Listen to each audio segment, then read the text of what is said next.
Hello दोस्तों, welcome to the YouTube channel bridge academy and a very happy and prosperous new year. Warmest wishes यार, खूब तरक्की करो आप, खूब बढ़िया रहे आपके लिए आने वाला साल। तो चलिए स्टार्ट करते हैं आज की क्लास जो HCF LCM की है। बिल्कुल बेसिक क्लास है, फंडामेंटल क्लास है। तो हम इसके अंदर पहले क्या क्या करेंगे वो एक स्ट्रक्चर देख लेते हैं क्लास का। पहले हम करेंगे हाईएस्ट कॉमन फैक्टर और लीस्ट कॉमन मल्टीपल का कंसेप्ट क्या है। फिर उसके बाद हम बात करेंगे HCF LCM कैसे निकाला जा सकता है। देखिए दो तरीके हैं, एक डिवीजन मेथड, एक फैक्टर मेथड है। ये दोनों मेथड हम डिस्कस करेंगे और फिर उसके बाद मैं आपको एक क्वेश्चन से जस्ट पहले आपको एक ट्रिक भी बताऊंगा कि कैसे आप जल्दी सोल्व कर सकते हैं, सीधा LCM निकाल सकते हैं HCF LCM। और उसके बाद हम फाइंड करेंगे फ्रैक्शंस का HCF LCM कैसे निकालते हैं। फिर उसके बाद एक इंपॉर्टेंट रिजल्ट जो हम ग्रेजुअली एक फॉर्मूला जो बनता है वो हम डिस्कस करेंगे और फिर हम इसके कुछ क्वेश्चंस करेंगे।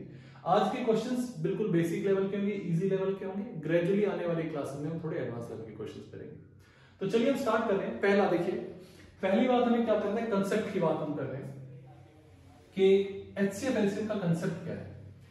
देखिए नाम के अंदर आता है हाईएस्ट और इसकी वैल्यू होती है छोटी। अगर मान लीजिए कोई दो नंबर है, मान लीजिए A और B कोई दो नंबर है और A is smaller than B, तो इसका HCF जो है वो हमेशा A से छोटा आएगा या मैक्सिमम बराबर आएगा, है ना।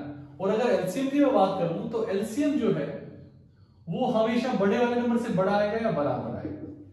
ठीक है, ये बिल्कुल रूल है, इसीलिए इसको हाईएस्ट कॉमन फैक्टर बोल रहे हैं लेकिन छोटी वैल्यू है।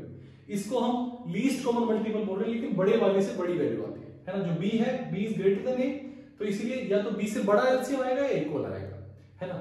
अब देखिए कंसेप्ट क्या है कि मान लीजिए मैं दो नंबर लेता हूं कोई भी, मान लीजिए मैंने 15 और 20 नंबर लिया। अब आपको क्या करना है, हाईएस्ट कॉमन फैक्टर मतलब आपको इन दोनों के फैक्टर निकालने हैं। 15 क्या मैं फैक्टर लिखता हूं, एक से डिवाइड होता है, 3 से, 5 से और 15 से। ये 15 के फैक्टर्स है ना। इसी तरह से 20 के लिखता हूं मैं, 20 भी 1 से होगा, 2 से होगा, 3 से नहीं होगा, 4 से, 5 से, 10 से और 20 से। ये इसके फैक्टर्स बनेंगे 15 के, 1 3 5। अब देखिए हमें देखना हाईएस्ट कॉमन फैक्टर मतलब कि जो फैक्टर हाईएस्ट है। एक तो एक है ही फैक्टर, कॉमन फैक्टर है एक भी, लेकिन हाईएस्ट कौन सा है, देखिए 5 आपका हाईएस्ट कॉमन फैक्टर है। तो इसीलिए 15 और 20 का HCF हो जाएगा 5 because it is the highest common factor in this, है ना। और अगर मान लीजिए हम यही बात करें LCM की, तो LCM के लिए क्या करना पड़ता है आपको, 15 और 20 का मान लीजिए मुझे LCM निकालना है, तो 15 के मल्टीपल्स लिखिए। मल्टीपल्स बोल रहे हैं तो मल्टीपल्स लिखते हैं, 15 30 45 75 90 इस तरह से लिख सकते हैं आप इसके मल्टीपल्स। और 20 के लिख सकते हैं हम, 20 का पहला तो 20 हो जाएगा, दूसरा 40, इस तरह से इसके मल्टीपल्स हो जाएंगे। अब देखिए क्या होता है, लीस्ट कॉमन मल्टीपल मतलब पहला मल्टीपल जो दोनों में कॉमन है। तो देखिए इसमें पहला मल्टीपल जो दोनों में कॉमन आपको दिखेगा 60 दोनों के अंदर है। 15 का मल्टीपल भी है 60 और 20 का मल्टीपल भी। अब देखिए आते टाइम और भी मल्टीपल आ जाएंगे लेकिन लीस्ट कॉमन सबसे छोटे वाला कौन सा है, 60। इसका मतलब LCM of 15 and 20 is 60, that is the least common multiple। सही है, ये बेसिक कंसेप्ट है LCM HCF का। अब देखिए हम HCF और LCM किस तरीके से निकाल सकते हैं वो हम बात करते हैं। HCF और LCM निकालने के दो तरीके हैं, एक है आपका डिवीजन मेथड है और एक आपका फैक्टराइजेशन, प्राइम फैक्टराइजेशन बोलते हैं इसको, फैक्टर मेथड है HCF का भी और LCM का भी। तो पहले हम HCF पे डिस्कस करते हैं, पहले हम प्राइम फैक्टराइजेशन मेथड डिस्कस करते हैं HCF का। तो मान लीजिए मुझे वही सेम नंबर लेते हैं 15 और 20, इसका मुझे मान लीजिए HCF निकालना है दोनों का। तो मुझे क्या करना है, पहले इसके प्राइम फैक्टर्स निकालने हैं। तो 15 के प्राइम फैक्टर्स कौन कौन से हैं, प्राइम फैक्टर्स कौन कौन से हैं, एक prime, 1 is not a prime number तो 1 को भूल जाओ अभी, है ना। उसके बाद 15 के बाद अगर मान लीजिए आपका कोई कॉमन फैक्टर नहीं निकलता तो 1 ही आंसर है, HCF 1 ही है, ठीक है ना। तो 15 का मैं करता हूं 3 5, यही दो हैं इसके जो प्राइम फैक्टर्स हैं। ऐसे ही 20 के मान लीजिए मैं करता हूं तो है 2 2 और 5, ऐसे बनते हैं प्राइम फैक्टर्स। इसको मैं मल्टीप्लाई लिखूं शायद बेहतर रहेगा, 3 5 15, 2 2 4, 5 4 20। अब ये क्या बोल रहा है, आपको HCF निकालना है मतलब कॉमन फैक्टर जो दोनों में हो। देखिए 3 यहाँ पे है क्या, नहीं है, 5 है यहाँ पे है, तो इसका मतलब इसका HCF क्या हो गया 5। ये मैंने पहले फैक्टर्स लिखे हैं, प्राइम फैक्टर्स। उसके बाद मैंने देखा कि दोनों के अंदर जो कॉमन फैक्टर्स है वही आंसर हो जाएगा, है ना, दोनों का कॉमन 5 है तो 5 आपका आंसर हो गया। अगर मान लीजिए बाई चांस यहाँ पे मैं इस 15 की जगह मेरे पास 30 होता, ये 30 होता तो मेरे पास एक 2 और एक्स्ट्रा आ जाता। अगर 2 और एक्स्ट्रा आता तो 2 और 5 कॉमन हो जाते, तो मेरा एचसीएफ इस केस में क्या हो जाता, 10 हो जाता, है ना। आपको पहले प्राइम फैक्टर्स निकालने हैं, फिर उसके बाद आप ये देखेंगे दोनों में जितने फैक्टर्स कॉमन है वो आप लिख देंगे, उनको मल्टीप्लाई करके मैंने लिख दिया 10। तो 20 और 30 का एचसीएफ है 10। क्लियर है बात। अब देखिए दूसरा तरीका, ये हुआ फैक्टराइजेशन मेथड। अब हम करते हैं डिवीजन मेथड। जैसे मान लीजिए मुझे एचसीएफ निकालना है 20 और से 28 का, ठीक है, और मैं इसको डिवीजन मेथड से करके दिखाता हूं। जो बड़ा नंबर है उसको आप एज अ डिविडेंड लिखिए, बाहर इसको डिवाइजर लिखिए।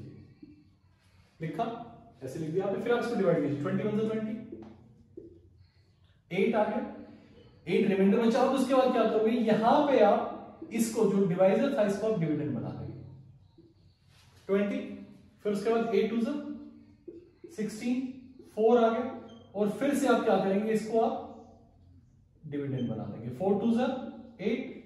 तो देखिए जिस नंबर पे एंड में 0 आ गया रिमाइंडर, वही आपका एचसीएफ है, मतलब ये बना देंगे 4, ये आपका एचसीएफ है, क्योंकि इस नंबर के एंड में डिवाइड होने पे 0 आएगा, तो ये आपका एचसीएफ है। ये होता है division method, long division method या डिवीजन मेथड। सिंपली आप क्या करोगे, लार्जर नंबर को आपने अंदर देखा, आप डिवाइड करते चले जाएंगे। 8 रिमाइंडर आया, फिर आपने 20 को किया, फिर 8 2 16, फिर 4 रिमाइंडर आया, फिर आपने 8 को यहां पे लिखा, और फिर उसका 4 2 8। तो इस तरह से आप एचसीएफ निकाल सकते हैं, ठीक है, एचसीएफ आ जाएगा। अब देखिए हम बात करते हैं एलसीएम की, और वही सेम दो तरीकों से। एलसीएम की अगर बात करें तो मान लीजिए आपको 15 और 20 का एलसीएम निकालना है, तो पहले हम फैक्टर मेथड करते हैं। फैक्टर मेथड में क्या करेंगे, आप फैक्टर्स लिख देंगे, इसके प्राइम फैक्टर्स हमने अभी लिखा था 3 और 5। 20 का हमने किया था 2 into 2 into 5, है ना। अब देखो इसमें क्या है, आपको वो नंबर लेने हैं जो कि दोनों के अंदर है लेकिन कॉमन नहीं है। मतलब जैसे आप समझिएगा कि ये 5 5 है, जो कॉमन है इसको एक बार ही लेना है, 2 बार काउंट नहीं करना। जो कॉमन है उसको एक बार लेना, बाकी सबको कंटिन्यू कर देना। जैसे कि मान लीजिए इसमें 3 है, यहाँ पे 3 नहीं है, 3 को लिख दो। उसके बाद ये 5 है, यहाँ पे 5 है, और ज्यादा 5 नहीं है, एक ही 5 है, तो एक 5 मान लीजिए आप। उसके बाद देखिए यहाँ पे 4 है, 2 into 2 है, तो आप 2 into 2 लिख दीजिए। तो आपका आंसर क्या आ गया, 5 या 15, 30 30 दूनी 60, है ना। तो 60 आपका आंसर हो गया। सही था। देखिए मैंने क्या किया है, एक बार मैं फिर से बता रहा हूं, मैंने क्या किया है, 3 into 5 15, 2 into 2 into 5। अब उसके बाद 3 देखिए, 3 ये अकेला यहाँ पे अगर एक ही होगा तो भी एक ही काउंट करेंगे, 3 मैंने काउंट किया। फिर 5 देखिए दोनों में, तो कोई बात नहीं, इसको एक काउंट कीजिए। फिर देखिए 2 into 2 इसमें नहीं है, तो भी आप इसको लेना पड़ेगा 2 into 2। तो आपका आंसर कितना आ गया, 60। तो आपका एलसीएम क्या हो गया, 60 हो गया। ये आपका क्या है, प्राइम फैक्टराइजेशन मेथड है ना। और दूसरा क्या रहता है मेथड, देखिए अगर मैं डिवीजन की बात करूं तो ये शायद आपने दी ही, ज्यादा कॉमन है। 15 और 20 को आपका मान लीजिए निकालना है आपको, तो आप सिंपली क्या करेंगे, इसको देखिए पहले बेसिक नंबर से 2 से देखिए, अगर 2 से जा रहा है तो कर दीजिए, वरना 3 से या 4 से या 5 से, इस तरह से सोल्व करते हैं। प्राइम फैक्टर्स में नहीं सोचना है हमें। तो 2 से देखिए जा रहा है, नहीं जा रहा है, 3 से नहीं, 4 से ये नहीं जाएगा, फिर ये नहीं जाएगा, तो चलिए 5 से। 5 3 से 15 और 5 4 से 20। फिर हम ऐसे करते थे कि इसको 2 लिख लीजिए, 2 3 2 2 3 1, फिर 3 से डिवाइड कर देंगे 1 और 1। तो ये आप इन सबको मल्टीप्लाई कर लीजिए, ये आपका क्या आ जाएगा, एलसीएम आ जाएगा। कितना आ जाएगा, 5 3 15 15 30 60। तो आपका एलसीएम कितना आ गया, 2 into 2 into 3 into 5, that is nothing but 60, है ना। तो इस तरह से आप एलसीएम निकाल सकते हैं। सही है, इजी है। ये इस तरह से आप डिवीजन मेथड और फैक्टर मेथड दोनों ने कर लिए हैं।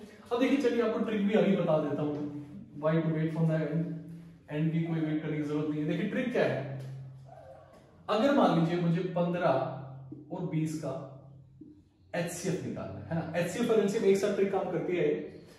अब क्या करो, इसके अंदर सबसे पहले देखो आप कुछ कॉमन ले सकते हो क्या। जैसे मान लो 5 कॉमन ले सकता हूं, सही है, मैंने 5 कॉमन ले लिया, 5 3 15 5 20, है ना, 5 4 20। तो अब आपका जो एचसीएफ है, अगर मान लीजिए ये दोनों नंबर, अभी क्या दोनों नंबर को प्राइम हो गए, 3 और 4 तो कैंसिल नहीं होते, को प्राइम नंबर हो गए, तो आपका एचसीएफ क्या हो जाएगा, ये बाहर का, ये आपका एचसीएफ आ गया, ये जो बाहर नंबर है आपका एचसीएफ हो गया। और एलसीएम के लिए क्या करो, इन दोनों को मल्टीप्लाई कर दो। एलसीएम के लिए क्या करो आप 5 × 3 × 4 कर दो, दैट इज 6, तो आपका डायरेक्ट एलसीएम ऐसे आ सकता है। एक ही लाइन में आप एचसीएफ एलसीएम निकाल सकते हैं। अब देखो इसमें गड़बड़ी क्या हो सकती है वो बताता हूं, और उसके अलावा भी देखिए, मान लीजिए ये यहां पे मेरा होता 30 और 20 होता सपोज, है ना, और आप कहते हैं सर मालूम में कुछ कॉमन नहीं देख पाऊं, कितना बड़ा कॉमन है, तो सपोज मैं इसमें से कॉमन लेता हूं, 5 कॉमन लिया मैंने, ये आया। अब देखो इसको चेक करें क्या करेंगे, यहीं पे देख लो क्या ये को प्राइम है, को प्राइम नहीं है ना, 6 और 4 तो कट जाते हैं 2 से, तो आप फिर से 2 को कॉमन ले लीजिए, 5 × 2 और 2 को कॉमन लिया तो 2 3 6, है ना। अब ये को प्राइम हो गया, हाँ सही है, तो ये आपका क्या हो गया, एचसीएफ हो गया, मतलब 10, मतलब 30 और 20 का एचसीएफ कितना हो गया, 10, है ना। और एलसीएम के लिए क्या करो, इन तीनों को मल्टीप्लाई कर दो, 10 × 3 × 5, 10 × 3 × 5, 3 दूनी 6, 60 आ गया, 10 × 6, तो आपका एलसीएम आ गया 60, मतलब आपने 10 को 3 को 2 को मल्टीप्लाई कर दिया, पूरे को मल्टीप्लाई करेंगे तो एलसीएम आ जाएगा। और अगर सिर्फ बाहर वाला जो आपका नंबर आया है, अगर ये आपके यहाँ पे को प्राइम बन चुके हैं, तो ये जो आपका नंबर है बाहर जो आपने कॉमन लिया है, ये आपका एचसीएफ हो जाता है, ठीक है। और इसको देखिए हम 3 नंबर की मैट्रिक में भी लगा सकते हैं, एचसीएफ में तो काम करेगा, एलसीएम में थोड़ा सा और एडवांस करना पड़ेगा, वो मैं आपको नेक्स्ट क्लासेस में सिखा दूंगा, बताऊंगा कैसे करते हैं, ठीक है। अब देखिए हमारा जो नेक्स्ट टॉपिक है वो है LCM and HCF of fractions. Fractions का एचसीएफ एलसीएम कैसे निकालते हैं, देखिए बिल्कुल सिंपल सा तरीका है। अगर आपको निकालना है एलसीएम ऑफ फ्रैक्शन, तो उसके लिए क्या है, LCM of numerators divided by HCF of denominator. और अगर मैं बात करूं एचसीएफ की, एचसीएफ ऑफ फ्रैक्शन आपको निकालना है, तो आप बोल सकते हैं HCF of numerator divided by LCM of denominator. इसका मतलब क्या कहना चाह रहा हूं मैं, कि आपको अगर एलसीएम निकालना है तो आप ऊपर वाले नंबर का एलसीएम निकालिए। याद करने का तरीका है कि अगर आपको एलसीएम निकालना है तो आप न्यूमरेटर वालों का एलसीएम निकालिए और दूसरे का एलसीएम निकाल दीजिए। जैसे मान लीजिए मैं कोई नंबर ले लेता हूं समझने के लिए, जैसे मान लीजिए 2/7 और से 4/3।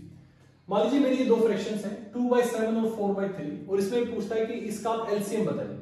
अगर आप इन दोनों का एलसीएम बताना चाहते हैं तो देखिए इन दोनों का एलसीएम निकालो तो क्या करो, न्यूमरेटर का एलसीएम निकालो, तो 2 और 4 का एलसीएम क्या है 4, है ना। और divided by denominator of HCF, HCF क्या है डिनोमिनेटर का 1, 3 और 7 में कुछ कॉमन है नहीं, 1 है, तो 4/1, that means 4 is the LCM of these two, है ना। अगर आपने एलसीएम निकाला तो आपने क्या किया, ऊपर वाले का एलसीएम लिखा, नीचे वाले का एचसीएफ लिखा, क्लियर है। अगर मान लीजिए ये क्वेश्चन होता कि आपको एचसीएफ निकालना है, आपको मान लीजिए एचसीएफ निकालना होता 2/7, 4/3 का, तो आपको क्या करना है, ऊपर वाले का एचसीएफ निकालना है। तो एचसीएफ क्या है, ऊपर वाले 2 और 4 का 2 divided by LCM of denominators, मतलब 3 और 7 का एलसीएम कितना होता है 21, तो ये आपका आंसर हो जाता है 2/21, है ना। ये फ्रैक्शन का आ गया आपका। ये फ्रैक्शन से आप क्या करेंगे, एचसीएफ निकालना है तो ऊपर वाले का एचसीएफ निकालिए, नीचे वाले का एचसीएफ निकालिए, वही मैंने किया यहाँ पे 2/21, that is my answer. Simple है एकदम, है ना। क्वेश्चन करने से पहले एक बार रिजल्ट देख लेते हैं कि रिजल्ट क्या रहता है, एक बेसिक रिजल्ट कि a into b मतलब product of two numbers is same as product of their HCF and LCM, HCF of a and b into LCM of a and b। जैसे देखिए अभी हमने 15 और 20 का एचसीएफ एलसीएम निकाला था, तो ये बोल रहा है 15 into अगर आप 20 करोगे तो इनका एचसीएफ क्या है 5 और इनका एलसीएम क्या है 60, तो ये हमेशा सेम रहता है। देखिए दोनों सेम है 300 300, तो ये बेसिक रिजल्ट है कि a into b is equal to LCM into HCF of both, है ना। ये आपका फॉर्मूला मान लीजिए आप, ये रिजल्ट मान लीजिए। अच्छा ये 3 नंबर में अप्लाई नहीं होता है, आप ऐसे बोल सकते हैं a b c के लिए कोई ऐसा रिजल्ट एप्लीकेबल नहीं है, सिर्फ 2 के लिए है, दोनों का product is same as product of their HCF and LCM। इसके बेस पे क्या है कि हमारे बहुत सारे क्वेश्चंस आसान हो जाते हैं। जैसे देखिए पहला क्वेश्चन क्या बोल रहा है, पहला क्वेश्चन बोल रहा है कि HCF of two numbers is 6, ठीक है, दो नंबर्स का HCF बोल रहा है 6 है, and product of these two numbers is 432। तो बताइए how many such pairs are possible, इन दो नंबर्स के कितने पेयर पॉसिबल है। मतलब ये बोलना चाह रहा है अगर HCF है आपका 6, ठीक है, तो क्या मैं बोल सकता हूं कि मेरे दोनों नंबर 6x और 6y के फॉर्म में होंगे। और यहां पे खास बात क्या है कि x and y should B co-prime, है ना। अगर मान लीजिए x और y कट जाते हैं, मान लीजिए इसमें कुछ कॉमन आ जाता, दो दोनों में 2, तो फिर 12 HCF हो जाता ना। तो साफ सी बात है कि अगर HCF मेरा 6 है तो 6x और 6y के फॉर्म में होंगे और x और y शुड बी को-प्राइम, वो आपस में कैंसिल नहीं होने चाहिए। अगर कैंसिल हो तो HCF बड़ा हो जाएगा, है ना। और बोल रहा है product of the two numbers is 432, मतलब कि 6x into 6y is equal to 432, यही है। तो आपने सिंपली क्या किया, x into y आपका कितना आ गया 432 by 36, दैट इज 1 and 2। मतलब आपका जो प्रोडक्ट है x और y का वो कितना होना चाहिए 12। अब देखिए यहां पे एक बात समझने की है, अब 12 दो का प्रोडक्ट कब आ सकता है, एक 1 हो एक 12 आ जाएगा, 1 और 12, है ना। उसके बाद एक मान लीजिए 2 हो एक 6 हो 12 आ जाएगा, है ना। एक 3 हो एक 4 हो 12 आ जाएगा। उसके अलावा कोई 12 की फॉर्म नहीं है ना, 1 2।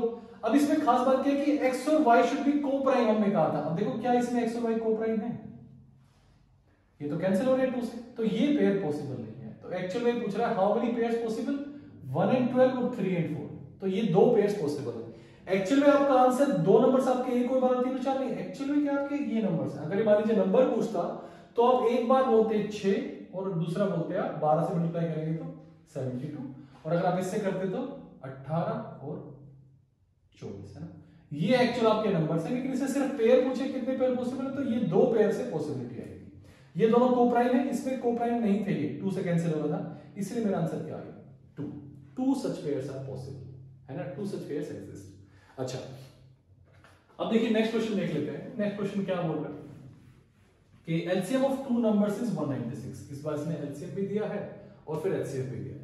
बोल रहा है एलसीएम है दो नंबर का 196 और फिर बोल रहा है कि एचसीएफ है दो नंबर का 7। Okay, difference between the two numbers is, difference बोलता है is equal to 21। Then find the larger number. Okay, बड़े वाले नंबर को पूछ रहा है। देखिए फिर से वही बात, अगर आपके पास एचसीएफ दिया हुआ है तो क्या मैं बोल सकता हूं कि मेरे दो नंबर 7x और 7y की फॉर्म में होंगे, जहां पे x and y should B co-prime, है ना, करने नीचे। ये दो नंबर आपका आ गया। अब देखिए एक चीज मेरे क्लियर है यहां से कि मैं बोल सकता हूं कि 7x into 7y product of two numbers is equal to HCF into LCM. तो ये 7 एचसीएफ और एलसीएम 196। तो एक मेरी यहां से बन जाएगी, मैं इसको कैंसिल कर देता हूं, तो मेरा x y is equal to 196 by 7, है ना। कितना आ जाएगा 7 दूनी 14 7 दूनी 56। एक्स और वाई का मल्टीप्लिकेशन 28 होना चाहिए, सही है। और दूसरा देखिए ये क्या कह रहा है कि डिफरेंस इज 21, मींस मैं बोल सकता हूं 7x minus 7y, assuming that x is greater, it is equal to 21। तो मैं बोल सकता हूं x minus y should be 3। दो कंडीशन आ गई मेरे पास कि प्रोडक्ट है 28 और अगर सब्ट्रैक्ट करो तो 3 है। देखिए 28 को आप कैसे, x और y को 28 आप कैसे बना सकते हैं कि या तो आप ये कर सकते हैं 1 इंटू 28, है ना, या आप कर सकते हो 2 इंटू 14। अब देखिए ये आप जितने भी करोगे इससे फायदा होगा नहीं, क्योंकि यहां पे इन दोनों का डिफरेंस कितना होना चाहिए था 3। x और y के अंदर 3 आना चाहिए। तो आपको कोई ऐसा नंबर सोचना है जिसमें 3 का अंतर है, जैसे मान लीजिए 7 चौक 28, बस एक यही बना आपका। 7 और 4 में x और y में 3 में डिफरेंस हुआ, क्या ये दोनों को-प्राइम है? हाँ को-प्राइम भी है। तो मतलब आपकी वैल्यू क्या हुई 7 और 4। मतलब यहां पे आपका एक जगह 7 आएगा एक जगह 4 आएगा। तो सिंपली आप क्या कर सकते हो, अगर आपके नंबर 7x और 7y है तो आप 7 वाला जो नंबर है वो बड़ा होगा, तो 7 से मल्टीप्लाई करोगे तो 49 आपका आंसर आ गया। एक नंबर हुआ 49, एक हुआ 28। तो इसलिए क्या पूछा है लार्जेस्ट नंबर, तो 49 is our largest number, that is our answer, है ना। सिंपल से क्वेश्चंस। देखिए थोड़े एडवांस लेवल के क्वेश्चन हम नेक्स्ट क्लास में करेंगे। आज के लिए इतना ही। Thank you, have a nice day.